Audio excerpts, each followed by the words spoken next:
Yep, bafethu sanibonani. Please like, share, subscribe to my YouTube channel bafethu. Follow me on TikTok, follow me on Facebook. Ya thina sizokhuluma indaba the ngakhona without fear or favor bafethu. I've been saying iPirates ayikho icup eliwinile since 2020 up until 2025 ureferee angabancedanga. Even today it happened bafethu. I-first 30 minutes yale match Carling Black Label final, there was supposed to be i-red card lapha.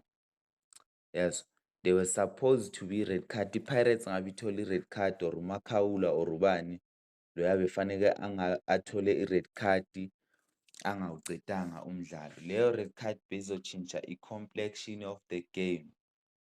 Marumo Garanzu beyizoba nani ne-advantage. But because I've been saying abo-referee bakuphe role yale team egqoke ijezi elimnyama because i-chairman yakhona i-chairman ye-league.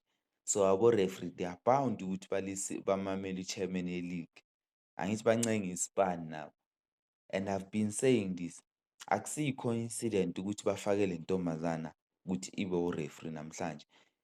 They know ukuthi ubani Abongile Tom une-scandal. Ubani lo Noxolo Bhado or ubani une-scandal sama-final. So they wanted to bring someone ukuthi noma kungaba ne-excuse bazothi mara intombazana asimxoleleni. Makayenza i-mistake intombazana asimxoleleni. It happened kube ne-mistake e-red card. Wahluleka ukuthatha i-decision yabona into ekhosta amanye ama-team. Wahluleka ukuthatha i-decision ukuthi akhiphe ikhadi elibovu amnike loya mjida uMakhamiso or ubani befanele ngabe uthola ikhadi elibovu zisasuka. But because abo-referee they are in a payroll yayo leya team leya, it will never happen. Abantu abathi nginamanga, if i-South Africa i-capture ama-politician ayenza i-corruption, nala ebholweni kuyayenzeka.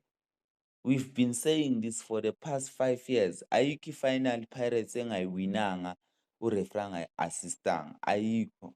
You can check. Ayikho. Nanamhlanje it happened.